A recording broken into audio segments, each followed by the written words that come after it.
नमस्कार। 31 दिसंबर 2021 आखिरी दिन है इस साल का। तो एक अच्छा पड़ाव है ये देखने के लिए कि हमें क्या सीखें मिली, क्या लेसन मिले 2021 से। मैं आज आपको ये नहीं बता रहा हूँ, नंबर्स नहीं बता रहा हूँ, बट ज्यादा सोच बताऊंगा आपको। कुछ सोचने के तरीके आपके साथ शेयर करना चाहूंगा। 2021 आप देखिए कहाँ से शुरू हुआ। उम्मीद काफी थी कि वैक्सीन जो नवंबर 2020 में वैक्सीन आनी शुरू हुई, कि इस वैक्सीन के चलते कोविड की जो महामारी है वो कंटेन हो जाएगी। ज्यादातर सबसे बड़ी सीख जो हम सबको मिली 2021 की, कि कॉन्सेंसस रॉन्ग होता है। जो आम सोच होती है वो ज्यादातर ठीक नहीं निकलती। 2 साल आप देखिए, 2019 के दिसंबर में और दिसंबर 2020 में जो जो फोरकास्ट हुए, मार्केट्स के हो, इकोनॉमीज के हो, हेल्थ के बारे में हो, सब गलत रहे। तो फोरकास्टर्स अक्सर गलत रहते हैं। कॉन्सेंसस जो है, आम सोच जो है, वो गलत रहती है। आपको खुद सोचना है। आप देखिए जो स्मार्टेस्ट ब्रेन्स है, सबसे ज्यादा जिनके पास डेटा है, जिनके पास नॉलेज है, सेंट्रल बैंक्स, वो किस तरह से गलत साबित हुए। सबसे बड़ी उनकी खामी थी, उन्होंने कहा इन्फ्लेशन जो है वो अस्थाई है, ट्रांसिएंट है। और साल के अंत तक लगभग सबने ये कह दिया कि ट्रांजिएंट नहीं है, लग रहा है कि स्ट्रक्चरल बनती जा रही है, तो हमें रेट्स बढ़ाने पड़ेंगे। सितंबर तक सेंट्रल बैंक्स कह रहे थे कि ये इन्फ्लेशन ट्रांजिएंट है, और नवंबर तक जब इतनी तेजी से इन्फ्लेशन बढ़ने लगी तो सब कहने लगे कि ये ट्रांजिएंट नहीं है, ये अस्थाई है। और अस्थाई नहीं है, बट स्थायी तौर पे स्ट्रक्चरल बन सकती है। तो क्या सीख, सबसे बड़ी सीख मैं कहूंगा, सुनिए सबकी बट करिए अपनी। कॉन्सेंसस जो है, जो आम सहमति है, वो ज्यादातर गलत रहता है। नंबर्स की तरफ देखें, दुनिया भर में करोड़ों लाखों करोड़ पैसे जुटाए गए। $10 ट्रिलियन कंपनियों ने जुटाए, डेट के तौर पे, लोन्स के तौर पे, बॉन्ड्स के तौर पे। $1.2 ट्रिलियन के आईपीओ हुए विश्व भर में। ऐसे भारत के काफी आंकड़े दे सकता हूँ, 1 लाख करोड़ से ज्यादा आईपीओ हुए, इतने आईपीओ हुए, बिल्कुल हिस्टोरिक लेवल्स के पैसे जुटाए गए, मार्केट्स ने बहुत अच्छा प्रदर्शन दिया। ये सब हम बिजी बिजी वर्क है, ये हमारा दिमाग भर देता है। इन आंकड़ों का कोई फायदा नहीं है। किसी ने मुझे लिखा कि रोज हमें आप एफआई और डीआईआई की खरीदारी के नंबर दीजिए। वो आप सेबी की साइट पे जाइए, एनएससी की साइट पे जाइए, मनी कंट्रोल पे जाइए, रोज शाम को वो नंबर आपको मिल जाएंगे। ट्विटर पे कोई 500 लोग हैं जो वो नंबर्स पोस्ट करते हैं। आपको वो नंबर जान के क्या मिलेगा। ऐसे ही हम अपने दिमाग में इस तरह के आंकड़े भरते जाते हैं। उससे क्या होता है, उससे क्या होता है कि आपका दिमाग क्लटर हो जाता है, आपकी सोच प्रेजुडिस्ड हो जाती है, सोच एक तरफा हो जाती है, और जो अहम बातें हैं वो मिस हो जाती हैं। आप इंप्रेस जरूर हो जाते हैं। अगर मैं आपको आके आंकड़े दे दूं, 113,000 करोड़ और आईपीओ में हुए, इतने आईपीओ आए, इतने अभी इशू प्राइस से नीचे हैं, इतने लिस्टिंग प्राइस से नीचे हैं, इतने गेन हुए, शेयर होल्डर की वेल्थ जो है इतने लाख करोड़ बढ़ गई। ठीक है, ये बहुत अच्छा है आपके जनरल नॉलेज के लिए। इससे आपको फायदा क्या हुआ, ये जरूर सोचिए। तो दूसरी बात मैं कहना चाहूंगा, नंबर्स हैं, बट वो नंबर्स देखिए जिनका आपके वेल्थ पे कुछ इम्पैक्ट आ रहा है। नहीं तो अच्छा है ये नंबर्स जानने, बट जिंदगी अब एक जीके का क्विज नहीं है। हम छोटे होते थे तो बॉर्नवीटा क्विज कॉन्टेस्ट आता था, हम सब देखते थे, स्कूल से जाते भी थे क्विज के लिए। बट ये क्विज नहीं है। जिंदगी की जो गेम है वो बहुत बड़ी गेम है, और इसी से आगे चल के एक और सुझाव दूंगा। ओवरऑल आप देखिए, कोविड में पिछले 2 सालों में 2.5 करोड़ लोग इन्फेक्टेड हुए, 50 लाख लोग अपनी जान गंवा बैठे। बहुत बहुत सहानुभूति है जिनके घरों में लोगों को संक्रमण हुआ, कई रिश्तेदार, दोस्त, जानकार हमारे गुजर भी गए, बहुत बुरा हुआ। बट उससे क्या हमें सीख लेनी है? एक, कि जिंदगी का भरोसा नहीं। दूसरा, वक्त हमसे आगे निकल जाता है, आदमी वहीं रहता है, वक्त आगे निकल जाता है। तीसरा, पता नहीं कितना वक्त है हमारे पास। अच्छे खासे लोग थे, ये साइलेंट हार्ट अटैक होने लग गए लोगों को। कोविड के बाद, वैक्सीन के बाद कुछ कुछ लोगों को कुछ तरह के रिएक्शन होने लग गए। तो वक्त हमारे पास बहुत कम है, ये जरूर सोच के रहिए।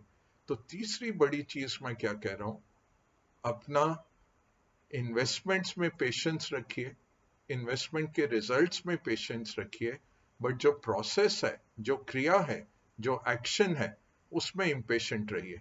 जल्दी से जल्दी काम करना है और फिर पेशेंट रहना है। और जल्दी से जल्दी क्या काम करना है? नंबर्स के पीछे अगर आप देखें, चौथी बात, किसके हित में रहा 2021? जिसने इन्वेस्टमेंट किया हुआ था और जो बना रहा। सबसे ज्यादा पैसे किसके बने? वो 3.5 करोड़ SIPs जो भारत में महीने दर महीने पिछले 2 साल से चलते आ रहे हैं। 11,000 करोड़ हर महीने जो लोग लगा रहे थे। 2 साल जो मार्केट्स इतने दमदार बढ़े, उनको सबसे ज्यादा उनको रिटर्न्स मिले। जो अल्ट्रा HNI बहुत मालदार लोग थे, जो इन आउट कर रहे थे या जो ट्रेडिंग कर रहे थे, उनके इतने पैसे नहीं बने। बट जो इन्वेस्टर थे, और यही एक बहुत बड़ी सीख है 2021 की, कि इन्वेस्टमेंट रिटर्न लंपी रहते हैं। इन्वेस्टमेंट रिटर्न ऐसे आते हैं जो ज्यादातर फोरकास्टर्स मिस कर जाते हैं। 2020 के अंत तक सब कह रहे थे, देखिए अर्निंग्स तो बढ़ेंगे, बट मार्केट ने ऑलरेडी इसको पचा लिया, ये तो डिस्काउंटेड है प्राइस में। तो अरे भैया, 22% किस तरह से निफ्टी दे गया? 50% स्मॉल कैप कैसे बढ़ गए? 37% मिड कैप कैसे बढ़ गए? अगर मार्केट एफिशिएंट है, अगर मार्केट रैशनल है, अगर मार्केट के सारे निवेशक रैशनल इकोनॉमिक पर्सन है, ये मार्केट कैसे बढ़ गया? ये कोई अब आंसर नहीं कर रहा, क्योंकि हमारे पास टाइम नहीं है 2020 के सबके फोरकास्ट निकालने और कच्चा चिट्ठा आपके सामने करने के लिए। और उससे हमें मिलेगा क्या? फायदा क्या? किसी को नीचा दिखा के कोई फायदा नहीं है। हमें अपने गिरेबान में देखना है कि हमने क्या सही किया 2021 में। तो चौथी बड़ी बात है, जिसके नाम पे इन्वेस्टमेंट थे, जो स्टॉक होल्डर थे, जो म्यूचुअल फंड में निवेशित थे, जो रियल एस्टेट ओनर्स थे, सब ने अच्छा किया। केवल किसने अच्छा नहीं किया? जो सेवर्स थे, जो बैंक डिपॉजिट में पैसे लगा के बैठे थे, फिक्स इनकम में पैसे लगा के बैठे थे। क्योंकि इतनी बड़ी इन्फ्लेशन और इतने हाई टैक्सेस के बाद आपको नेगेटिव रिटर्न मिला। अगर 5% बैंक फिक्स डिपॉजिट में आपको मिल रहा है और 4.5-5% की इन्फ्लेशन चल रही है, तो पोस्ट इन्फ्लेशन तो जीरो हो गया। और वो जो 5% आप इंटरेस्ट कमाते हैं, उस पे 10, 20, 30 कुछ तो आप टैक्स भरते हैं। सोचिए, अगर 20% भी आप टैक्स ब्रैकेट में हैं, तो वहां से 1 रुपया निकल गया, तो आपको 4 रुपए मिले। और 5% की इन्फ्लेशन है, तो उसके सामने आपको -1% रियल इंटरेस्ट रेट मिला। तो मतलब आपका जो 100 रुपए की बाइंग पावर थी साल के शुरुआत में, वो बाइंग पावर 99 रुपीज हो गई रियल टर्म्स में। ये सोचना है। तो किसको फायदा हुआ इन्फ्लेशनरी एनवायरनमेंट में? एसेट होल्डर को। एसेट एक ही एक केवल एसेट अच्छा नहीं किया, कमोडिटी सब अच्छे किए, रियल एस्टेट बढ़ा, स्टॉक मार्केट तो बढ़ा ही। एक तबका रह गया पीछे, वो था सोने का। तो सोने की रिटर्न्स 6 साल की सबसे बदतर रिटर्न हमें दिखी। इनफैक्ट अगस्त 2020 में मेरे एक जानकार मित्र हैं, बहुत अच्छे वो फोरकास्ट करते हैं सोने का। उन्होंने मुझे कहा था 55,000 पे कि अजय अभी आप निकल जाइए, सोने का इन्वेस्टमेंट मत रखिए। ट्रेजेक्ट्री ऐसी थी सोने की, मैंने ज्यादा उनको ध्यान नहीं दिया, और देखिए 48,000 सोना चल रहा है 1.5 साल के बाद भी। तो सोना एक एसेट क्लास था जिसने अच्छे रिटर्न नहीं दिए, बट सोना ओवरऑल होल्ड ऑफ वैल्यू है, स्टोर ऑफ वैल्यू है हम सबके लिए, तो इसलिए रखा हुआ है भारतीयों ने। $1.5 ट्रिलियन भारतीयों के सोने में है, मतलब के लगभग आप सोच लीजिए 115 लाख करोड़, 115 लाख करोड़ भारतीयों के सोने में है। इतना हमारे पास इन्वेस्टमेंट है सोने में, ट्रेडिशनल गहनों में, और बाकी सोने के वेरियस इंस्ट्रूमेंट्स में भारतीयों के पास है। तो बहुत खुशहाल देश है, बट सोना इस साल नहीं चला। ये हो गई चौथी बात। और क्या हमें दिखा कि इंश्योरेंस हमारे पास पूरी नहीं है। जो लोग बदकिस्मती से गुजर गए उनके पास लाइफ इंश्योरेंस देखनी पड़ी। काफी लोगों को हेल्थ इंश्योरेंस के खर्चे जो दिखे, हेल्थ इंश्योरेंस एडिक्वेट नहीं थी या कोविड का कवर नहीं था। सरकार ने आयुष्मान भारत और इस तरह का स्कीम्स निकाली गरीबों के लिए, तो वो अच्छा रहा, बट फिर भी हमें दिखा। और ये इससे लर्निंग है कि इंश्योरेंस जरूर बढ़ाइए, टर्म इंश्योरेंस लीजिए लाइफ के लिए, और हेल्थ इंश्योरेंस लीजिए पूरे फैमिली के लिए, साथ में फ्लोटर लेके। ये पांचवा हमारे पास ये लेसन आया। छठा लेसन क्या आया कि ग्रेट रेजिग्नेशन वेव, दुनिया भर में लोगों ने कहा अब नहीं काम करना, इस तरह की नौकरी में काम नहीं करना, इस पैसे पे काम नहीं करना। तो हमने देखा आईटी में स्पेशली बहुत तेजी से तनख्वाहें बढ़ाई गई, क्योंकि लोग नहीं मिल रहे थे, काम बहुत था, लोग नहीं मिल रहे थे। नीचे देखिए तो कंस्ट्रक्शन वर्कर्स नहीं मिल रहे थे, क्योंकि माइग्रेंट जो गांव में गए पहली वेव के बाद वो लौटे नहीं। बहुत बड़ा तबका उनका बैठ गया गांव में कि यहाँ तो मरना है शहरों में स्लम्स में रह के, क्योंकि जो उनके कॉन्ट्रैक्टर थे उन्होंने देखभाल करी नहीं ढंग से। किसी तरह वो बेचारे लोग पहुंचे, करोड़ों लोग घर पहुंचे वापस, और लाखों की तादाद में वो शहरों में लौट के आए। काफी लोग वहीं रह गए, और ये सरकार के नंबर्स भी दिखे कि मनरेगा का जो बजट था साल भर का, वो 6 महीने में खत्म हो गया। इसका क्या मतलब था, बहुत लेबर गांव में काम कर रहा था और मनरेगा के अंदर, और वो शहरों में लौटने को तैयार नहीं थे। और ये कंस्ट्रक्शन इंडस्ट्री, ये जो कॉन्ट्रैक्टर बेस्ड इंडस्ट्री थी, काफी इनको ऐसे देखा माइग्रेंट लेबर नहीं मिला। और ऊपरी स्तर पे भी व्हाइट कॉलर जॉब्स में भी लोग नहीं मिल रहे थे, अनएम्प्लॉयमेंट थी, बट कंपनियों को लोग नहीं मिल रहे थे। तो ये ग्रेट रेजिग्नेशन वेव दुनिया भर में चल रहा है।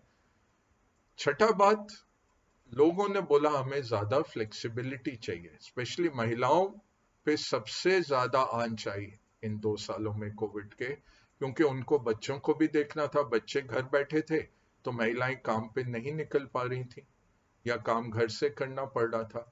बहुत महिलाओं के सेगमेंट में महिलाओं ने ऑप्ट आउट किया, तो हम 10-15 साल पीछे हो गए ये जेंडर इक्वालिटी में, क्योंकि महिलाओं के सर पर ही ये पड़ा चाइल्ड केयर का इशू या बच्चों को संभालने का। तो महिलाएं काफी पीछे पिछड़ गई। और सातवां बड़ा वेव जो आया कि बहुत सारी चीजें जो अगले 10 साल में होने वाली थी वो 2 साल में हो गई। तो ये डिजिटल, ये क्राउड, ये ऑटोमेशन, इस तरह के जो ट्रेंड आने थे, फिनटेक, हेल्थ टेक, एड्यूटेक, इस तरह की चीजें बहुत तेजी से आ गई। आठवां, बहुत पैसा छापा गया, $27 ट्रिलियन पिछले 2 साल में सरकारों ने और सेंट्रल बैंक्स ने ग्लोबल इकोनॉमीज में डाला। लगभग आप सोचिए 90 ट्रिलियन की ग्लोबल इकोनॉमी का साइज है, 90 के साइज पे आप 27 ट्रिलियन डाल दीजिए, तो लगभग 25 से 30% का स्टिमुलस डाला गया इकोनॉमीज में पिछले 2 सालों में। इस तरह का लिक्विडिटी आया, और उस लिक्विडिटी के चलते सब एसेट क्लास बढ़े, क्रिप्टो करेंसी से लेके स्टॉक मार्केट से लेके रियल एस्टेट, आप जो एसेट क्लास देखिए उसने अच्छे रिटर्न दिए, केवल गोल्ड पीछे रह गया। नवी चीज कमोडिटीज। कमोडिटीज बहुत अच्छा किए, मेटल की प्राइसेस बढ़ी, तेल की प्राइसेस बढ़ी, सिर्फ सोने की प्राइस नहीं बढ़ी। एग्रीकल्चर में किल्लत दिखी, और वो क्लाइमेट चेंज के चलते कुछ स्पेशल सिचुएशंस, कहीं फ्लड आए, कहीं ड्राउट आया, कहीं सूखा पड़ा, कहीं पे बाढ़ आ गई। और हमने देखा वीट से लेके कॉफी तक, सोयाबीन, कई तरह की एग्री कमोडिटीज की किल्लत हो गई। पाम ऑयल, मलेशिया में संक्रमण हो गया, हमने देखा पाम ऑयल का उत्पादन गिर गया, कोयले की कीमतें इतनी बढ़ गई। तो कमोडिटीज बहुत तेजी से बढ़ी, फिर थोड़ा सा ठहराव लिया। 10वां लेसन, आज तक हम सोचते थे चाइना ही उभारेगा दुनिया को। पिछले 20 साल में चाइना की जो डिमांड है वही चला रही है ग्लोबल इकोनॉमी को। दो बड़े एक्टर हैं दुनिया में अगर आप देखिए, अमेरिकन कंज्यूमर, तो अमेरिकन नागरिक जो बहुत बड़ा एक तबका है, वो कंजम्पशन है, और चाइना का इन्वेस्टमेंट, चाइना का इंफ्रास्ट्रक्चर बिल्ड आउट। ये दोनों चीजें ज्यादातर ग्लोबल इकोनॉमी को चलाती हैं। अमेरिकन कंज्यूमर तो दमदार रहा, बट हमने देखा चाइना का स्लो डाउन आते हुए, और चाइना का रेगुलेटरी एक्शन भी आया। उस पे एक वीडियो करेंगे पूरा चाइना पे, बना रहा हूं मैं उसके नोट्स, तो कुछ दिनों में आपके लिए लेके आऊंगा चाइना का भी। बट चाइना का स्लो डाउन, उसके कारण हमने देखा कमोडिटीज साल के अंत तक थोड़ा नरम होती हुई, और साथ में एक सवालिया निशान आ गया दुनिया भर पे। 11वां जो बड़ी सीख थी कि दुनिया भर में कंपनियों ने अपने को डिलेवरेज किया, कंपनियों ने लोन वापस लौटाए, और स्टॉक मार्केट इतने हाई लेवल पे थे तो कंपनियों ने बहुत सारा पैसा इकट्ठा किया और एक वॉर के लिए तैयारी कर ली अपनी। तो बहुत अच्छी तरह से कंपनियों ने पैसा जुटाया और डीलेवरेज किया बैलेंस शीट्स को, तो कंपनियां स्ट्रांगर हो गई। और वही कंज्यूमर्स भी, क्योंकि कंज्यूमर्स ने वेकेशन नहीं ली, कंज्यूमर ने डिस्क्रिशनरी स्पेंडिंग नहीं की, ट्रैवल टूरिज्म, बाहर खाने पे स्पेंडिंग नहीं हुई, तो बचत बहुत हो गई। कंज्यूमर्स का जो नेटवर्थ था, और स्पेशली जो ऊपर के तबके के लोग थे, जो आप ले से ऊपर के 25% ओनर्स थे, क्योंकि वो एसेट ओनर्स थे, उन सब की वेल्थ इफेक्ट बहुत आ गया, दुनिया भर में ऐसा हुआ। 13th थिंग जो रही वो थी इनइक्वालिटी बहुत बढ़ गई। और पहली बार हमने देखा, पीटर एटवाटर करके उन्होंने ये निकाला इकोनॉमी को डिस्क्राइब करने के लिए। पहले हम कहते थे वी शेप रिकवरी, कि तेजी से नीचे गया और तेजी से ऊपर आया, या यू शेप, कि नीचे आया फिर थोड़ी देर ठहरा और फिर ऊपर बढ़ने लगा, यू हो गया। या एल शेप, जो जापान 1990 नीचे गया और एक लेवल पे स्टेबलाइज हो गया, एल बन गया, एल। तो वी, यू, एल, ऐसे शेप रिकवरी होती थी। अब हमने देखा स्क्वायर रूट, कि नीचे तो बहुत तेजी से आया, बढ़ा आधे रास्ते और फिर उस पे समतल हो गया। तो हाई कांटेक्ट इंडस्ट्री जो थे, hotel, travel, tourism, eating out, ये सब नहीं बढ़े, बाकी इकोनॉमी, मैन्युफैक्चरिंग वगैरह बढ़ गई। तो ये स्क्वायर रूट हो गया। और पीटर एटवाटर ने क्या कहा, के शेप, कि आपके कुछ सेक्टर बहुत अच्छे बढ़ गए और कुछ नीचे गए और नीचे रह गए। तो इकोनॉमी एक ट्विन स्पीड इकोनॉमी हो गई। और कंट्रीज में भी जो कमोडिटी कंट्रीज हैं, कमोडिटी बेस्ड, वो बहुत तेजी से बढ़ेंगे, कमोडिटी की कीमतें बढ़ गई, तेल की कीमत बढ़ गई, तो मिडिल ईस्ट वगैरह को बहुत फायदा हो गया, रशिया को फायदा हो गया। तो ये के शेप रिकवरी पहली बारी हमने सुना, ये 14th लर्निंग था। 15th लर्निंग क्या था, कि स्टॉक मार्केट के रिटर्न लंपी थे, कुछ महीने में रिटर्न आ जाते थे, कुछ दिनों में, और फिर मार्केट साइडवेज या गिरता था, फिर बढ़ जाता था, और सेक्टर से सेक्टर वो जंप करता था। 2020 में जब तेल की कीमत नेगेटिव में पहुंची, हमें लगा अभी तेल तो खत्म हो रहा है, ट्रंप ने रशियंस और सऊदी अरेबियंस को इकट्ठे बिठाया, कीमतें बढ़ाई, उनके प्रोडक्शन कट कराए, और फिर देखा हमने कि तेल की कीमत बढ़ी, इतना कि 2021 में तेल सबसे आउट परफॉर्मिंग कमोडिटी रहा। लगभग 60% तेल बढ़ गया साल दर साल। तो 2009 के बाद सबसे जबरदस्त तेल की कीमतों में वृद्धि हुई और तेल ने रिटर्न्स दिए। शुरुआत में 2021 में कभी आप सोच नहीं सकते थे कि इस तरह से तेल की कीमत बढ़ेगी। तो सरप्राइज आते हैं। Best fund managers in surprise से ब्लाइंड साइड हो जाते हैं, वो नहीं देख पाते क्या हुआ। ये सबसे बड़ा हमारे लिए निष्कर्ष है। देर आर नो एक्सपर्ट्स, कोई एक्सपर्ट नहीं है। आप अपना सेल्फ बिलीफ रखिए, अपने में आप जरूर हौसला रखिए, और बहुत सिंपल नुस्खे हैं, बहुत सिंपल नुस्खे हैं। क्या चला पिछले साल? अगर आप निवेशित थे तब आपके निवेश बढ़ता रहा।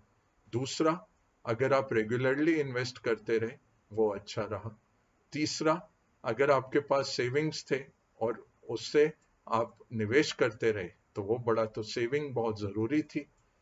चौथा, अब नौकरी पेशा लोग, वर्कर्स जो हैं, वो कॉरपोरेट्स को दबाव डाल रहे हैं कि हमें बेटर फ्लेक्सिबिलिटी चाहिए, हमें बेटर चाइल्ड केयर चाहिए, हमें बेटर वर्क लाइफ बैलेंस चाहिए। अब कई कंट्रीज में, आइसलैंड जैसे है, वहां पे 4 दिन का वर्क वीक हो गया कि थोड़ा सा लंबा आप 4 दिन काम करिए और 3 दिन का वीकेंड लीजिए। फैमिलीज के लिए बहुत अच्छा हो गया, स्पेशली महिलाओं के लिए 3 दिन वो फैमिली के साथ बिता सकती हैं फिर, और उतना ही काम हो रहा है, प्रोडक्टिविटी उतनी हो रही है।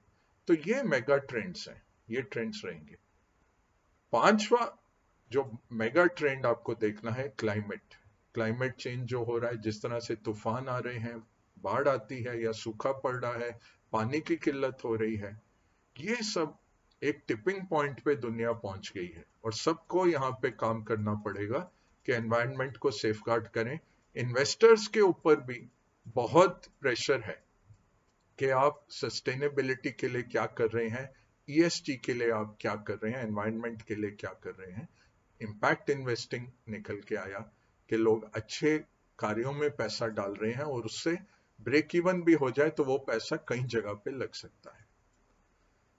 और आखिर में आपके लिए जो मैंने बोला नुस्खा, माइंड को डिक्लटर रखिए, कुछ मेडिटेशन करिए, कुछ शांति रखिए अपने दिमाग में, ताकि आप बड़ी सोच कर सकें। नवल, जिन्होंने बहुत एक बढ़िया स्टार्टअप फाउंडर हैं, अमेरिका से भारतीय मूल के हैं, उनकी किताब है एल्मेनैक ऑफ नवल, और उन्होंने उसमें लिखा कि वॉरेन बफेट क्या करते हैं। वॉरेन बफेट दिमाग को खाली रखते हैं, एक साल में एक आइडिया आता है जो वो लॉन्ग टर्म के लिए होल्ड करते हैं फिर, और बेशुमार दौलत कमाते हैं। मुझे याद है, मैं सिटी बैंक में काम करता था, हमारे ग्लोबल सीईओ थे जॉन रीड साहब, बहुत बढ़िया दिमाग, one of the finest bankers कहते हैं पिछली सदी के, बहुत तेज दिमाग वाले थे। तो एक बारी मैं बेंगलोर में काम करता था, वो आए और हमारा टाउन हॉल था, क्वेश्चन पूछ सकते थे। तो मैंने क्वेश्चन पूछा कि आप अपना परफॉर्मेंस अप्रेजल कैसे करते हैं बोर्ड के साथ। बोलते हैं, मैं 3 साल में एक आइडिया मेरा आता है और वो आइडिया चल गया, तो ज्यादातर वही है मेरा काम, बाकी मेरा काम मोटिवेशन का है। और अगर आप उनका कैरियर देखें, एटीएम मशीनें उन्होंने 1970 में लगा दिए थे, आउटसोर्सिंग का ये सारा काम उन्होंने 1970 में यूएस में शुरू कर दिया था। तो ऐसे वो ट्रेंड्स लेके आए थे, और वो हमें अपने छोटे लेवल पे उसी तरह वॉरेन बफेट हो, जॉन रीड हो, उनको कॉपी करना है कि बड़ा सोचिए। रोज हमें इतना डेटा नहीं चाहिए जितना हम अपने दिमाग में डाल लेते हैं, बट बड़ी प्रिंसिपल जरूर सोचिए, और कार्यरत होने में इम्पेशेंट रहिए कि मुझे आज खत्म करना है, वक्त है बहुत ही कम, और बड़ा काम है।